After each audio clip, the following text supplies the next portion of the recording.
today we are reading What Was the Boston Tea Party? Chapter 7 to the last chapter. I hope you like it. Like and subscribe. The regular stuff. Chapter 7. What was the Boston Tea Party created? By April 18, Paul Revere was taking his famous midnight horseback ride. He was trying to get to Lexington, about 11 miles from Boston. He wanted to warn Hancock and Adams that British troops were coming to capture them. Safely warned, Adams and Hancock could hear gunshots behind them as they escaped.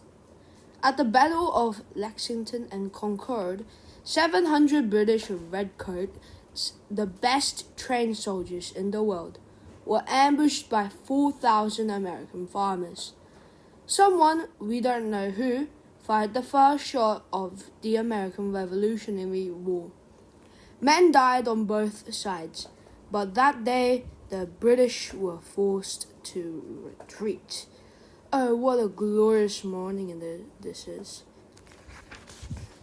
Samuel Adams, April 19th, 1775, during the Battle of Lexington.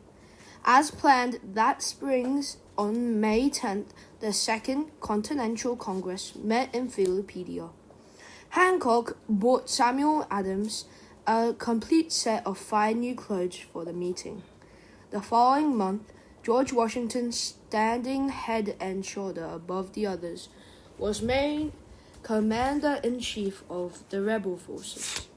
A Southerner, he helped to unite North and South, and Georgia finally joined with the other colonies in the war against England. The war would last 8 painful years. British General Charles Cornwallis surrendered to Washington in 1781, and a peace treaty formally ended the war in 1783. The 13 colonies were no longer colonies. They were states now, and part of a new country called the U.S. of America. It was a democracy. There was no king. Laws would be passed by representatives of the citizen. It was the Boston Tea Party that started it all. It led to the American Revolution and the birth of this brand new self-governing country. Chapter 8. At the party.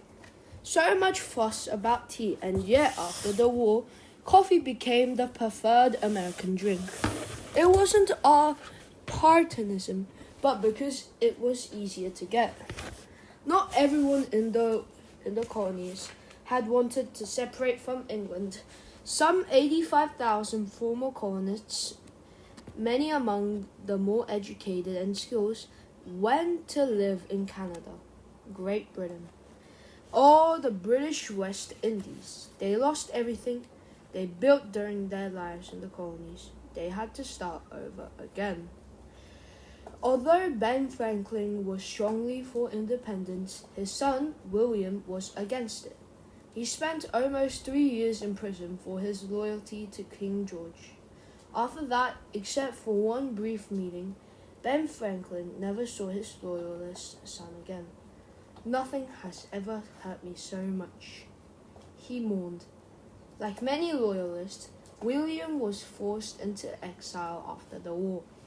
He lived in England until his death in 1813. America's victory had ended taxation by the British, but now America had to impose taxes on itself. In fact, taxes soared after the war. Taxes were needed to pay off the cost of the war. They sent up a new national government and military force. Because no one died that night, the Tea Party had been the inspiration for non-violent protests all over the world ever since. In recent years, people have banded together to form a new political group. It's called the Tea Party movement. They took the name because they see themselves as protesters too, angry at the high taxes passed by the federal government. To this day, mystery hovers over the original event, namely Who were these guys, and what happened to them? Some of these identities leaked out over the years, often after the men had died. We know that some who were teens at the Boston Tea Party became soldiers and officers of the Revolutionary War, and not all survived it. Those who took part in the Boston Tea Party weren't trying to become famous. They were ordinary people rejecting laws they saw as unjust.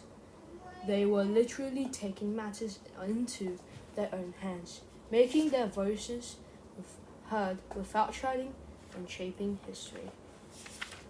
That's it all for today. We were reading what was the Boston Tea Party, chapter 7 to the last chapter. I hope you like and subscribe. This is the shortest story I ever made right here. And I think it's because I spent too much more chapters on the others. So I hope you like this short story, but because this is a short story, I would like you to like and subscribe more because of the shortness.